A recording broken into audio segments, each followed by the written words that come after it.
안녕하세요. 오랫동안 곁에서 깊이 생각하는 말을 나누어 온 사람으로서 오늘도 함께 해주셔서 고맙습니다. 나이가 80에 이른 뒤에도 오늘 말씀드릴 이 셋을 거뜬히 해낼 수 있다면 여러분은 참으로 삶에서 이긴이라 할 수 있습니다. 80살이라 함은 마치 먼 길 달려온 마차가 잠시 멈춰 숨 돌리는 시점과도 같습니다. 그동안 걸어온 길을 돌아보며 앞날 얼마 안 되는 남은 세월을 어찌 지낼지 생각해보는 때이기도 하지요. 과연 나는 내 삶길에서 참으로 이겼는가 하고 스스로에게 물어볼 때이기도 합니다.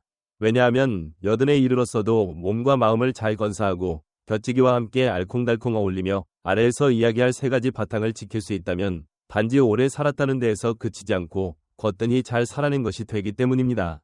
그렇다면 그 셋이 무엇일까요? 지금부터 함께 살펴보겠습니다. 첫째, 내 몸을 스스로 돌볼 수 있어야 합니다. 80살이 되어도 몸을 혼자 거뜬히 챙길 수 있다면 이는 아무에게나 주어지지 않는 큰 복이라 할 만합니다. 이 나이에 스스로 몸을 돌본다는 건 단순히 몸뚱이를 튼튼히 하는 것만이 아니라 내 힘으로 살아가는 기세를 이어가며 식구나 세상 사람들에게도 우러름을 받는다는 뜻입니다. 남에게 기댈 것 없이 매일 내 손으로 거동할 수 있다는 건 나 자신은 물론 곁에 소중한 이들에게도 흐뭇함과 기쁨이 됩니다. 하지만 반대로 이 나이에 몸을 마음대로 가누지 못하면 자기나 아이들의 보살핌에 의지할 수밖에 없게 됩니다. 그러면 몸이 힘든 것은 물론 마음까지 괴로워집니다. 스스로 움직이지 못하는 동안엔 내가 남들에게 짐이 되는 게 아닌가 하는 생각이 들 때가 많지요. 누운 채 스스로 거동할 수 없게 되어도 사람으로서 겪어야 할 여러 마음앓이를 피할 수는 없습니다. 밥 먹고 씻고 옷 갈아입는 모든 자잘한 일에까지 남의 손을 빌려야 한다면 스스로를 귀히 여기기조차 무척 힘들어지기 때문입니다. 제 근처에 예전에 이른 때 몸이 마비되어 거동이 불편해진 어르신이 한 분 계셨습니다. 처음엔 그래도 걸으려고 애썼지만 점점 몸 챙기기가 더 어려워졌습니다. 그러다 마침내 누워 지내거나 바퀴 의자에 앉아 있어야 했지요. 밥을 먹거나 방 정리를 할 때마다 꼭 아이들의 손길이 필요했습니다. 그 식구들은 전혀 불평하지 않았고 원망의 말도 없었지만 그분은 스스로를 짐으로 여기며 미안함을 떨칠 수 없었습니다. 내 곁에 있는 이들이 나를 보살펴야 하는 모습을 계속 지켜봐야 한다는 것, 내 뜻대로 몸을 가눌 수 없다는 사실은 그분 마음에 큰 죄스러움을 남겼지요. 하지만 그걸 바꿀 길은 없었습니다. 옛 그리스 땅의 생각꾼들 가운데 누군가 이렇게 말했습니다. 몸 거뜬함이 전부는 아니지만 그게 없으면 다른 모든 것이 빛을 잃는다. 나이가 들수록 이 말은 더욱 절실하게 와닿습니다. 그래서 80살에도 내 몸을 스스로 돌볼 수 있는 버릇을 잃지 않는 일이 무엇보다 중요합니다. 내 손발이 스스로 움직이면 몸 거뜬함뿐 아니라 내 얼과 우러름도 지켜집니다. 내 마지막 시절에 나 자신에게도 그리고 내 식구들에게도 줄 수 있는 귀한 선물이기도 하지요. 그러려면 내 몸을 둘도 없는 벗처럼 소중히 대해야 합니다. 작은 변화를 눈여겨보고 몸의 거뜬한 먹거리와 꾸준한 거동거리를 잘 어우르며 마음 괴로움을 덜어내고 속마음을 가라앉히며 밝은 기운을 키워야 합니다. 일흔이 되기 전부터 버릇을 잘 잡아나가면 뒤에 더 좋은 열매가 맺힐 것입니다. 스스로 움직일 수 있다는 건 오직 나만의 바람이 아니고 아이들이나 친지들도 바람하지 않는 바이기도 하지요. 몸이 거뜬하면 내 발로 자유롭게 걸어다니고 간단한 먹거리도 손수 챙기며 일상의 작은 일들을 내 손으로 결정할 수 있습니다. 그렇게 해야 삶이 더 꽉 차고 뜻깊어집니다. 몸을 내 스스로 가누는 건 곧 자유로운 넋을 지니는 것과 같습니다. 그것이 바로 80이라는 고개가 줄 수 있는 가장 귀한 선물일 것입니다. 둘째, 마음이 여전히 또렷해야 합니다. 80을 넘으면 머리가 흐려지고 예전만큼 날카롭지 않다고 느끼는 분들이 있습니다. 기억이 자주 새어나가고 말을 하다가 끊어지고 삶에서 가장 소중한 일들을 깜빡 잊어버리는 일도 생기지요. 80이라 해도 늙어가는 걸 대수롭지 않게 넘기면 안 됩니다. 제때 보듬고 다스리지 않으면 알츠하이머 같은 머리 흐려짐에 맞닥뜨릴 수 있습니다. 예전에 병고침집, 병원에서 70을 간 넘긴 분을 만난 적이 있습니다. 아직 한창이라고도 할 수 있는 나이였는데 안타깝게도 그분의 마음은 이미 또렷하지 않았습니다. 알츠하이머로 딱 잘라 단정 지어진 것은 아니었으나 종잡을 수 없는 말과 심한 잊어버림, 생각 흐름 제어가 안 되는 모습이 이미 머리 힘이 뚜렷이 줄어드는 쪽으로 가고 있음을 보여줬습니다. 맑은 머리는 단지 축복일 뿐만 아니라 삶 속에서 무엇과도 바꿀 수 없는 큰 보물이기도 합니다. 머리가 또렷하면 내 몸을 스스로 챙기는데도 도움이 될 뿐 아니라 내 얼과 자존을 지키는 바탕이 되기도 합니다. 옛날 아리스토텔레스가 또렷한 생각이 즐겁고 알찬 삶의 버들가지 라 했듯이 마음이 흐리지 않으면 다른 모든 게 단순해집니다. 어떠한 골치 아픈 일을 겪어도 차분하고 평온하게 풀어낼 수 있으니까요. 그러면 늙어서 겪을 뒤엉킴과 괴로움을 피하기가 훨씬 쉬워집니다. 그러니 머리 돌봄을 소홀히 해서는 안 됩니다. 몸을 거뜬히 하려고 열심히 움직이는 것처럼 뇌라고 하는 머릿속 덩어리도 부지런히 쓰고 익혀야 유연함을 지킬 수 있습니다. 여든을 넘어서도 머리가 말끔하게 돌아가도록 하는 5가지 작은 실마리를 전해드리고 싶습니다. 하나는 꾸준히 머리를 자극하기입니다. 퍼즐을 풀거나 책을 읽거나 새로운 익힘거리를 배우는 등 머리를 움직이게 하는 버릇을 들이세요. 뭔가를 배울 때마다 머릿속에 새 길이 열리고 거기서 또 싹이 돋습니다. 머리를 살피는 학자 노먼 도지라는 분이 옛날에 머리는 숲과 같아서 길이 많을수록 숲이 더 무성해진다고 했습니다. 다음으로 꾸준히 몸을 움직이는 일입니다. 뜻밖일 수도 있지만 몸 단련은 힘줄만 튼튼하게 해주는 게 아니라 머리에도 큰 도움이 된다는 연구가 많습니다. 움직이면 피돌기가 좋아지고 더 많은 산소가 머리로 가서 머리 돌림이 더 잘 이루어집니다. 그리고 먹거리를 고를 때 머리가 버티고 자라나려면 필요한 영양을 골고루 챙겨야 합니다. 연어나 호두 같은 먹거리는 오메가 기운이 듬뿍 들어 머리에 얽힘을 늦춰주고 열매채소와 푸성기에 들어있는 늙지 않게 돕는 성분도 머릿속을 거뜬하게 지켜줍니다. 또 밝은 기분을 간직하고 마음 괴로움을 줄이는 것도 잊지 말아야 합니다. 마음앓이는 머리 또렷함의 큰 적입니다. 늘 기쁨을 찾으려 애쓰고 밝은 바라봄과 긍정적인 태도를 지키세요.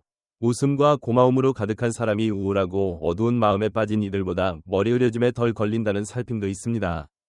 마지막으로 벗이나 식구와 자주 말 나누고 어울리는 사회적 결속이 중요합니다. 사람은 함께 어울리도록 태어났습니다. 친구나 가족과 말 주고받기를 꾸준히 하면 머리에서 말과 생각을 맞는 부분이 자극받아 더 깨어있게 됩니다. 집으로 가는 길을 여전히 잘 떠올릴 수 있고 오랜 정든 얼굴들을 일일이 알아볼 수 있으며 책을 읽거나 좋아하는 방송을 보면서 흐뭇해할 수 있다면 참 부유한 삶을 살고 있다고 할 수 있습니다. 옛말에 나무가 오래될수록 뿌리를 더욱 보살펴야 한다고 하지요. 사람에게 뿌리는 마음입니다. 여든을 넘어서도 삶의 온갖 우여곡절을 꿋꿋이 견디는 큰 나무가 되려면 날마다 내 마음을 가꾸어야 합니다. 셋째, 아직까지 짝과 다정히 지낼 수 있는가 하는 점입니다. 곁치기가 있다고 해서 누구나 행복하리라는 법은 없습니다. 많은 부부가 오래도록 함께 살아도 누구나 서로의 즐거움을 유지하는 방법을 아는 건 아니기 때문입니다. 세월을 보내는 동안 마치 다정한 벗이 되기보다 꼬인 골목의 원한 관계처럼 지내며 날마다 독한 말이 오가고 끝없는 다툼만 이어지는 숨겨진 전쟁을 치르는 분들도 있습니다. 그리고 어떤 이들은 짝이 떠나고 난 뒤 텅 빈 나날을 견디느라 심한 외로움에 시달리기도 하지요. 얼마 전 제가 오래 알던 지인을 만났는데 그분은 참 잘나가는 장사를 해왔고 식구들과도 잘 지내는 줄로만 알았습니다. 그런데 밥상에 마주 앉자마자 깊은 한숨을 내쉬기에 깜짝 놀랐지요. 제가 묻기도 전에 그분은 입을 열어 곁치기가 헤어지길 바라고 있다고 털어놓았습니다. 만약 내가 동의하지 않으면 집안에서 날마다 끝없는 싸움이 이어질 뿐이라 결국 엉망이 될 거라며 몹시 괴로워 보였습니다.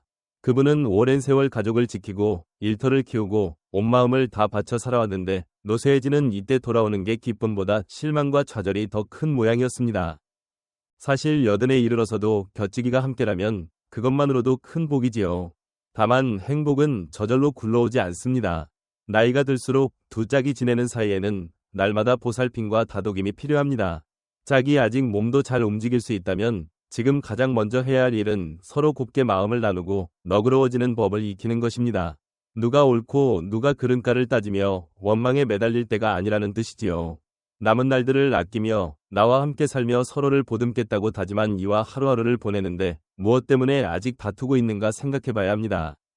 집안이 평화로우면 모든 일이 잘 풀린다는 옛말이 있듯이 나이 많은 두 짝에게는 더더욱 그러합니다.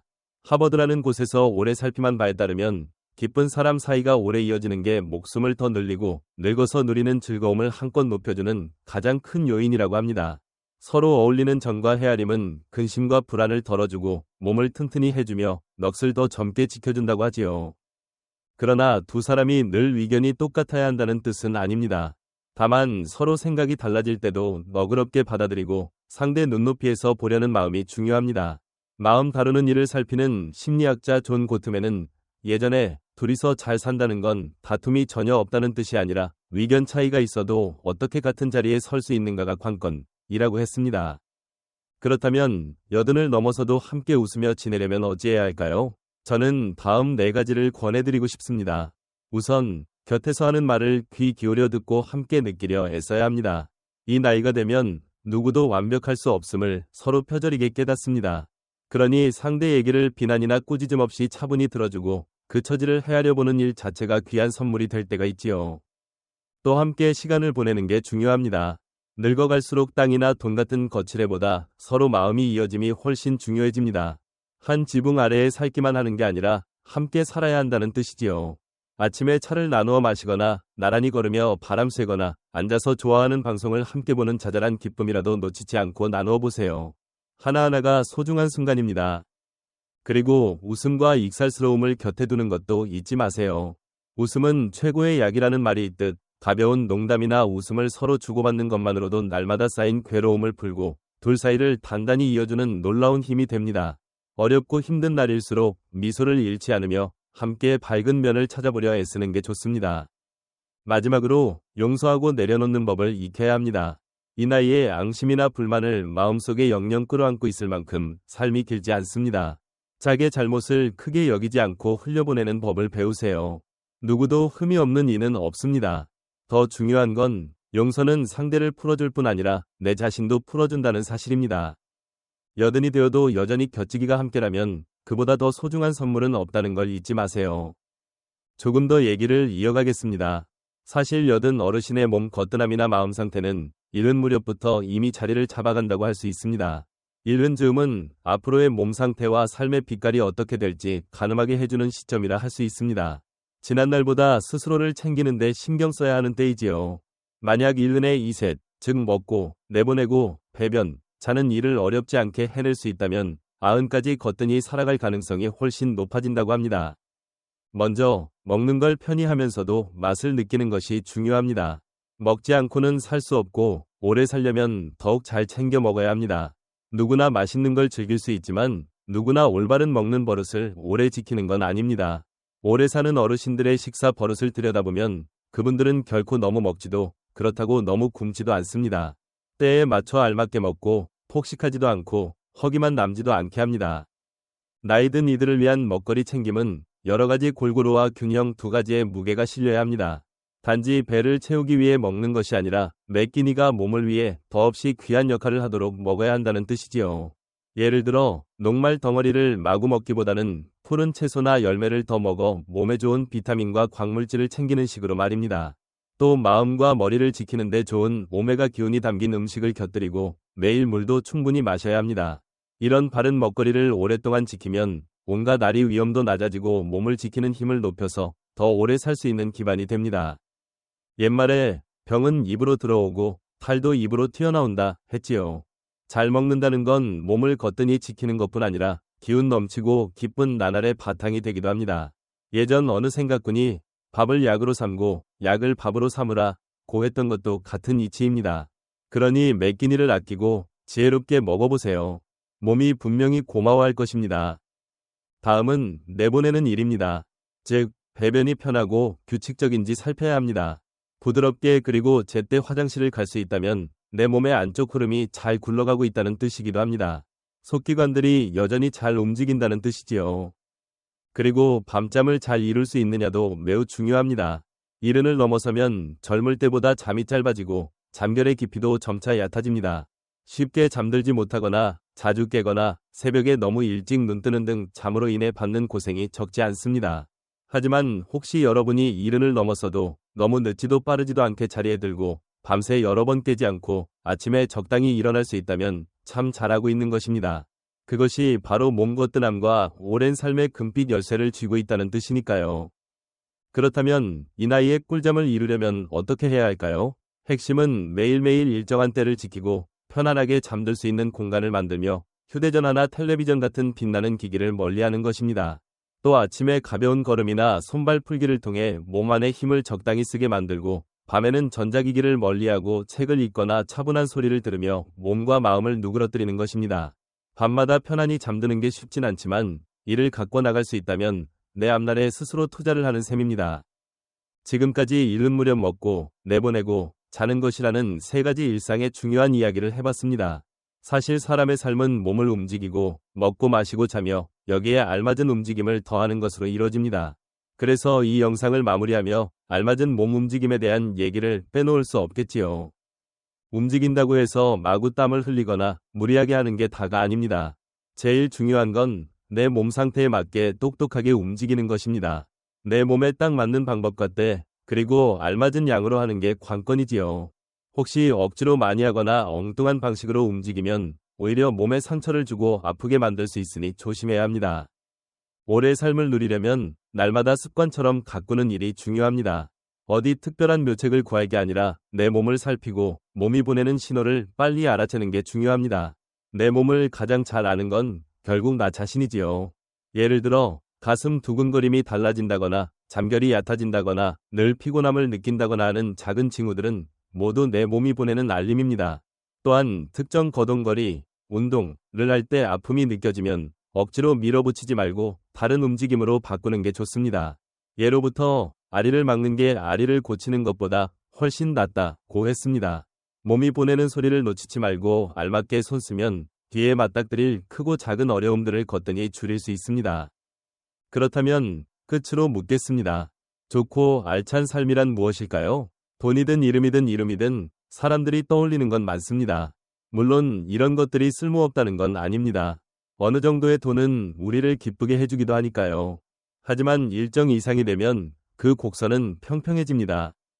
하버드라는 배움터에서 사람들의 삶이 어떻게 빛나고 채워지는지 길게 살핀 결과 참된 삶의 기쁨은 막연한 상념이 아니라 살아가는 구체적 요소들이 잘 어우러진 거라고 봤습니다. 완벽한 삶이란 돈이나 이름을 쫓는 것만이 아니라 그것들도 포함하여 여러 면들을 골고루 챙기는 데 있다는 것이지요. 그 연구에서는 10가지를 기준으로 누군가가 삶에서 이긴 2라 불릴 만한지 살펴봤습니다. 거기엔 돈이나 이름값, 오래 살기, 몸과 얼의 거뜬함, 그리고 19버1터 사람들과의 사귐 등 여러 면이 들어있었지요. 그 살핌에서는 무려 724명을 무려 80해 넘게 지켜봤고 젊을 때부터 나이 들어감까지 수없이 묻고 자료를 모으고 아픈 곳 챙기는 갈피도 다 뒤져봤다고 합니다. 그 끝에 셋 중 한 명꼴로 이른바 10가지 중 넉 점 이상을 따낸 사람들을 삶에 맞는 경기 우승자라 부르며 여러 갈래에서 골고루 뛰어난 이들이라 했습니다. 그렇다면 이들은 어떻게 그런 우뚝함을 이룰 수 있었을까요? 살핌의 마지막쯤에 이런 얼개를 내놓았습니다.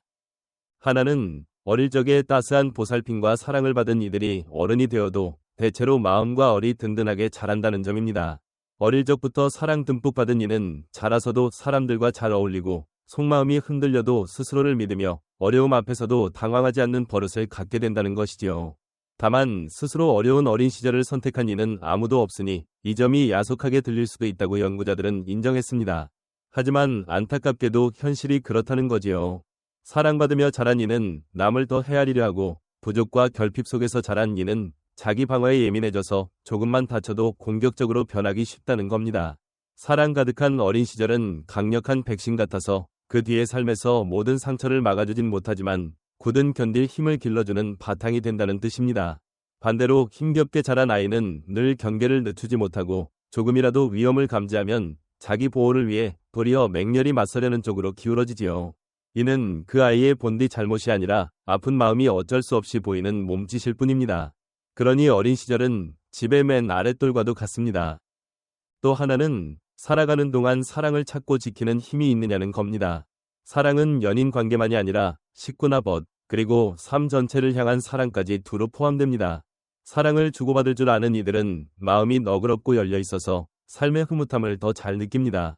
그리고 한번 얻게 된 사랑을 귀히 여기며 그것을 지켜내려 애쓰죠. 그러다 보면 기쁨이 가득한 알찬 나날을 펼쳐나가게 됩니다. 셋째로, 사귐을 잘 맺고 오래 지킬 수 있는 힘도 빼놓을 수 없습니다. 사랑하는 사이만이 아니라 벗이든 함께 일하는 이들이든 더 나아가 내 이웃과도 부드러운 어울림을 이루는 힘이 중요합니다. 이런 인간관계는 내가 어려움에 부닥쳤을 때 안전구물 같은 역할을 하고 기쁠 때는 함께 웃을 수 있는 벗이 되지요. 넷째, 몸을 거뜬히 챙기며 알맞은 버릇을 지키는 겁니다. 제 아무리 큰 이름을 가져도 몸이 무너지면 아무것도 누릴 수 없습니다. 이긴 이들은 스스로 몸을 챙기는데 소홀함이 없고 음식이며 거동을 조절하며 해로운 버릇도 멀리합니다. 몸을 든든히 하면 하루하루 힘차게 달려나갈 수 있고 매 순간 더 즐겁게 보낼 수 있습니다. 다섯째, 큰 시련이 다가와도 꿋꿋이 이겨내는 힘을 지니는 것입니다. 세상살이가 늘 순풍일 수는 없고 이긴 이들 또한 숱한 난관을 겪었습니다. 다만 그들이 남달랐던 점은 시련 앞에서 절망하기보다 도리어 밝은 바라봄을 지키며 그 어려움을 발판 삼아 더 키워나갔다는 것입니다. 걸림돌마다 배움을 얻었고 그때마다 스스로를 더 강하게 다듬었던 거지요. 여섯째, 마음 쓰임을 유연하게 하고 달라지는 환경에 잘 적응하는 힘입니다. 세상이 바뀔 때 함께 바뀌지 못하면 언젠가 발걸음이 멈출 수밖에 없겠지요. 이긴 이들은 늘 마음을 열어두고 새로 배우기를 두려워하지 않으며 어떠한 흐름 속에서도 잘 적응해 나갑니다. 이 넓은 시야와 적응력이 그들을 늘 나아가게 하는 원동력입니다. 일곱째, 분명한 뜻, 목표를 세우고 그걸 이루기 위해 끈질기게 애쓴다는 점입니다. 삶이란 크고 작은 뜻을 꾸준히 이루어가는 켜켜이 쌓임입니다. 이긴 이들은 자신이 무엇을 바라며 무엇을 이루고 싶은지를 또렷이 알고 거기에 맞춰 끝없이 움직입니다. 멀리 내다보는 계획을 갖고 한 걸음씩 꿈을 현실로 만들어가는 것이지요. 그들에게 이김이란 뜻을 이루는 것이자 스스로와의 싸움에서도 지지 않는 걸 뜻합니다. 여덟째, 마음을 다스려 평온함을 유지하는 힘입니다. 즐거움은 겉에서만 오지 않습니다. 결국 내 안에서 어떻게 나를 보듬느냐가 관건이지요. 이긴 이들은 눈을 감고 마음을 들여다보거나 책을 읽거나 좋아하는 일을 하며 마음속 괴로움을 풀어낼 줄 압니다. 괴롭고 힘든 기운을 알아서 다스리고 마음을 편히 하는 방법을 잘 찾는 것이지요. 결론적으로 이긴 이들을 가르는 기준은 돈이나 이름, 오래 산만 있는 게 아닙니다. 그들은 균형 잡힌, 기쁘고 보람찬 나날을 펼칠 수 있느냐를 가장 큰 잣대로 삼습니다. 몸과 마음, 그리고 내 곁에 있는 사람들을 아끼고 보살피는 것이야말로 그들이 말하는 기쁨과 이름의 씨앗인 것입니다. 하버드 쪽에서 하고 싶은 말도 진짜 이김이란 오래 숨쉬는 데만 있는 게 아니라 몸과 마음이 둘 다 흡족한 나날을 보내느냐에 달려있다는 것이겠지요. 오늘 나눈 이야기가 도움이 되고 무언가 해볼 마음이 일어난다면 글 아래에 2를 남겨주세요. 전혀 와닿지 않았다면 0을 남겨주셔도 됩니다. 여러분의 작은 말 한마디가 저에게는 정말로 큰 힘이 됩니다. 몸과 마음 모두 거뜬하시길 바라며 오늘 소중한 시간을 내어 제 이야기를 들어주셔서 고맙습니다. 안녕히 지내시고 다음에 다시 뵙겠습니다.